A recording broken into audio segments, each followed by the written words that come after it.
interaction between consumers and brands has been forever changed by the revolution that is mobile.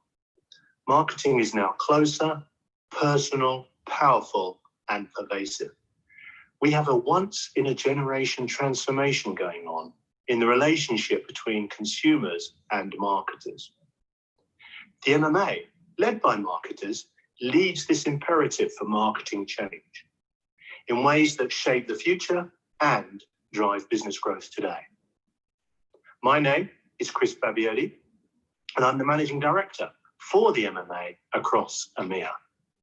At the MMA, we believe the best way to thrive, and indeed the only way to survive, is to capture this change right now by aggressively adopting proven, peer-driven, and scientific best practices without compromise.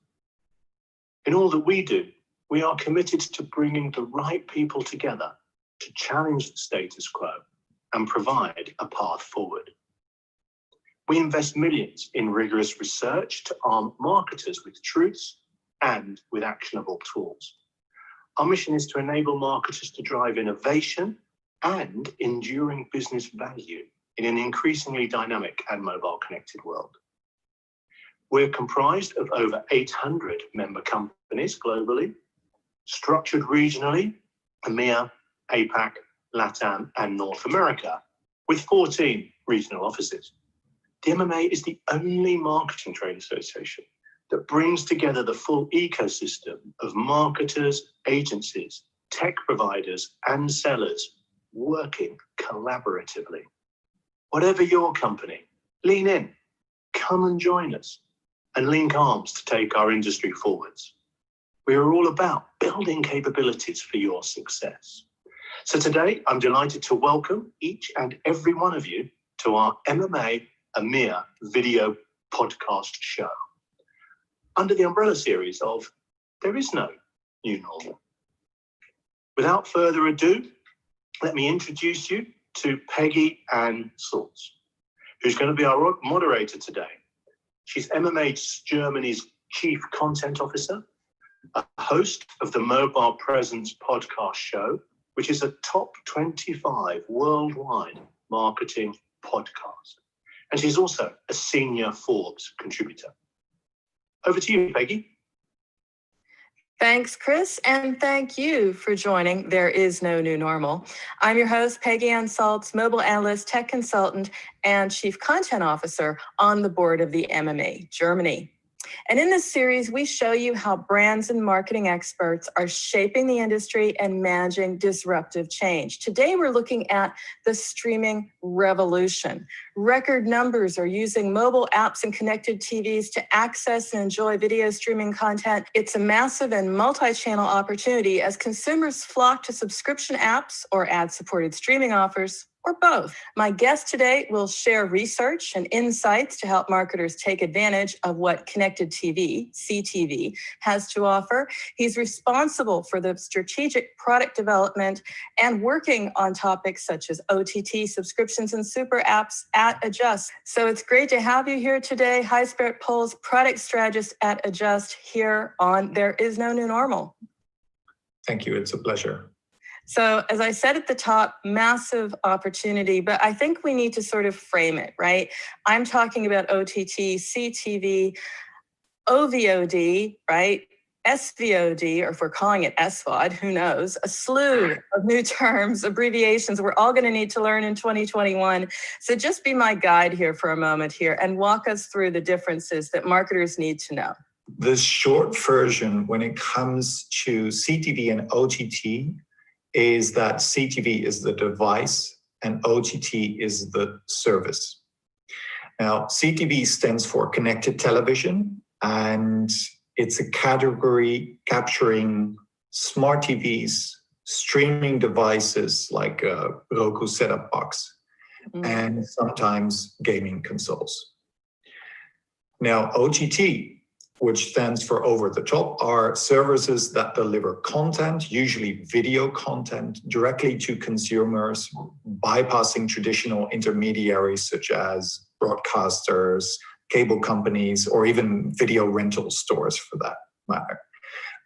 by means of streaming technology. Nielsen streaming meter data shows that in just 1 week in July 2020, so after lockdown restrictions even eased in much of the United States, consumers spent more than 123 billion minutes streaming video content. Now that's 33% more than the previous year at the same time. It's also massive. So at a high level, we were talking about how these models play out. Let's talk about the opportunities for advertisers here, because that's a lot of time to have a captive audience.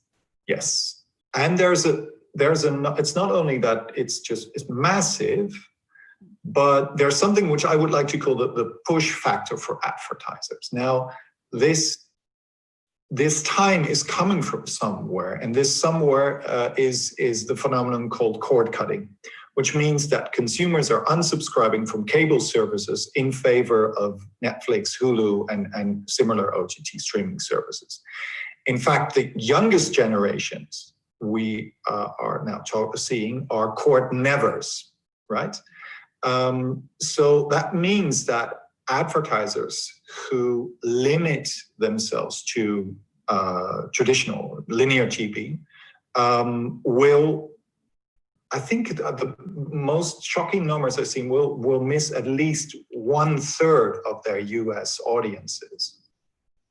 And it's very clear where the shift is going. It's getting bigger and bigger. So if you stay with linear at this point, you're going to reach less and less people.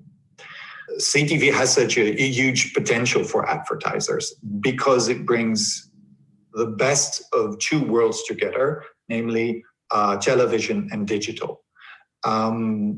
For television, that's obviously the high quality formats. You know, you can do very cool stuff in high quality format in an advertiser on the television screen. From digital, you get the addressability and the accountability that comes with, you know, being connected to the internet. And on top of that, the merging of television and digital, which is what CTV in effect represents, brings about a huge creative potential. You know, the most stunning example of that, what I've seen so far, was produced by Tencent Video, which is a Chinese OTT service, where you saw advertising within video content, which is localizable and even personalizable. So what you would do, you would get a coffee mug, and what I would watch it, say in Berlin, Germany, would see a different brand than when somebody else in New York would be saying this. It's stunning. You could even, you know, I saw restaurant tables where they had flyers and they could be adjusted, you know, on the fly, and that's amazing. It's beginning to look a lot like the app ecosystem, you know, push, personalization, customization. Maybe you want to weigh in on this because you, of course, have been watching this evolution at Adjust. What would you say it looks like to you? It is very similar to mobile.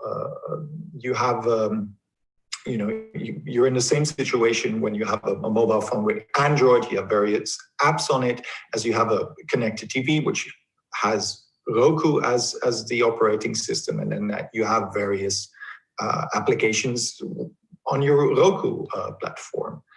Now, the dominating vertical in CTV apps are still OTT streaming services, but we're seeing more and more verticals popping up. You know, news is becoming very popular, health, often overlooked, and obviously gaming.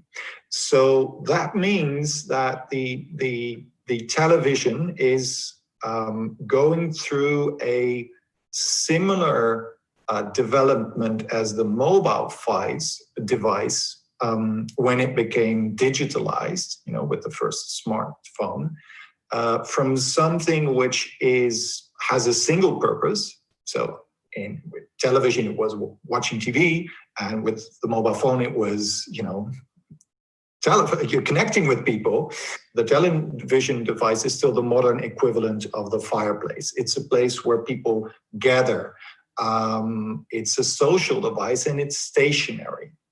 That means that the possibilities to do things with your television will be more limited than with your mobile, simply because it's, stationary versus mobile. But that said, the television or the connected television comes with its own qualities. This social element is something advertisers can become more aware of and profit of. The fact that it's stationary, that it's so to say, you will always know where it is, in what context it's operating, is also something advertisers can use to their advantage. We ultimately, the consumers, will choose where we're going to access this content. And on that note, you have a very interesting piece of research I'd like you to unpack for us, looking at popular taste, populations around the world, findings around how we interact with streaming content and what we expect from it, and some behavior shifts as well. So I would love you to tell us maybe the top 3 takeaways of your research. So first of all, yes, cord cutting is a reality, but so is subscription fatigue. So people won't go over a certain number of subscriptions to OTT services and to any service, be it on mobile or be it on connected TV. Now, this opens up opportunities for AVOD, so ad-driven OTT. So that was the first takeaway. The second takeaway was that we can honestly say that mobile streaming in transit is a myth. Why? Well, because almost 50% of the consumers in our survey indicated that they used mobile devices more for streaming since the pandemic. That means that people stream on their mobile phones at home. Now, the third takeaway was about dual screening. Over 80% of people use their mobile devices while watching TV. Now, this goes further. We even found out that a substantial amount of people checks fintech apps while watching television. And that's a very important phenomenon. You also spotlight opportunities to reach boomers. They're not just watching, they're buying, or at least they're being inspired to buy. So a number of reasons to engage these audiences. How should marketers be eyeing this opportunity, viewing this opportunity to focus their efforts? Because, of course, you can't appeal to everyone. Were there segments or opportunities that stood out for you? Television has always been about upper funnel, about branding, as you said it yourself. What I think the most important thing to realize is that connected TV can drive advertising more into the performance atmosphere. So it's going to be far more easy to implement calls to action, to get a direct response out of consumers following ads, which means that the advertising on the television becomes part of the sales cycle more than just plain branding. That's something advertisers can definitely turn into their advantage by creating a call to action, which is in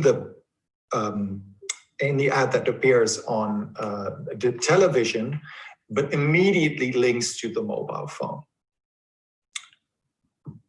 And you also made the point, if we think about personalization coming from your example from Tencent, then there really is an addressable audience here to engage effectively, because I will be seeing an ad that is relevant to me, to my context, to my need state, what have you. But of course, access to audiences is one thing, getting their attention is one thing. You also want to measure results here. And this is not mobile in that sense. It's similar to the ecosystem. Still, advertisers will have to measure the effectiveness of OTT streaming services, there are some gaps. What do you see on the horizon? I mean, speaking here as an attribution company, yes, this is what you do.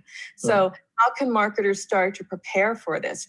Well, if you realize this shift, from a pure branding channel to something which has a lot more to do with performance and can feed directly into the sales cycle for advertisers, you will realize, okay, habitualized TV measurement is good, but it's limited to measuring branding results. So if you want to measure the added value of advertising on connected TV, you will have to expand your measurements. And at Adjust, we are approaching this from two angles.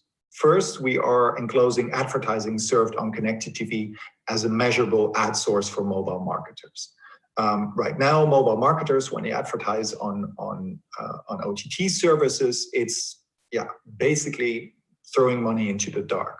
And that's something we want to change. Now, the challenge in doing this, which is severe, is that we have to go across device because we want to measure the impact of something that's happening on a TV screen and relate that to actions on the mobile screen.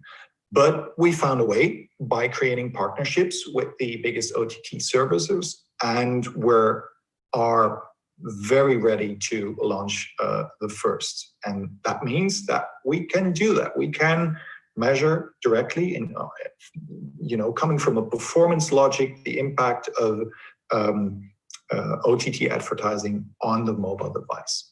That's the first angle. The second angle is that we enable CTV app measurement. Basically, that means that we want to offer to marketers of CTV apps exactly the same thing we are currently offering to mobile marketers, to get an idea what channels are working in terms of user acquisition, engagement, and return on ad spend.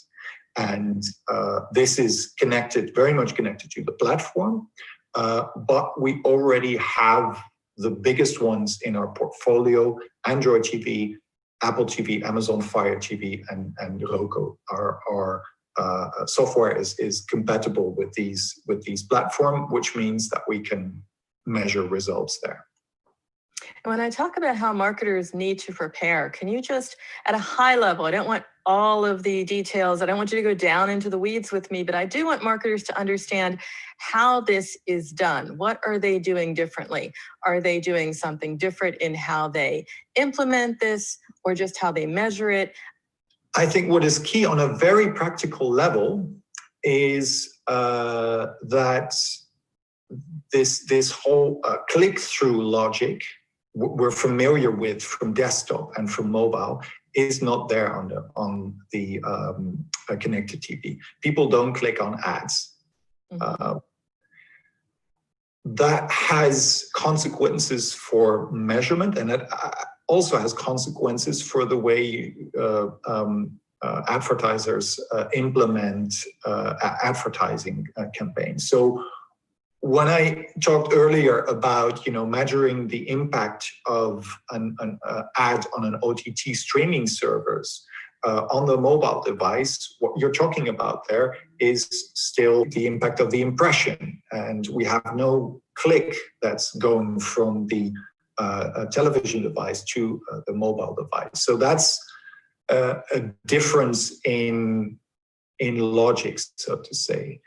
And then, but that's a very, very positive message, I would argue. We should try to be very, very creative about the formats we choose, right? Because as I said, the television is now becoming multifunctional and interactive. One of the most creative examples of this I saw was an ad that appeared during when users hit the pause button on Hulu. And okay, it's a bit of a shady example perhaps, but was an ad for toilet paper. Now, why do you eat hat? That's contextual brilliance. And Mhm. that, I think, is the path we should try to be going on. But it's always a positive to say these need to be more creative, more Yeah. interesting.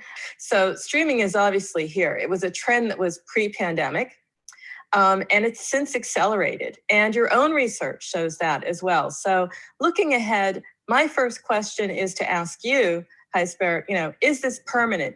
Yeah, I think it is. I think it is. I think streaming is here to stay. But again, we should not write off linear television too easily. A lot of people still do that. So right now, it's very important to develop a hybrid approach.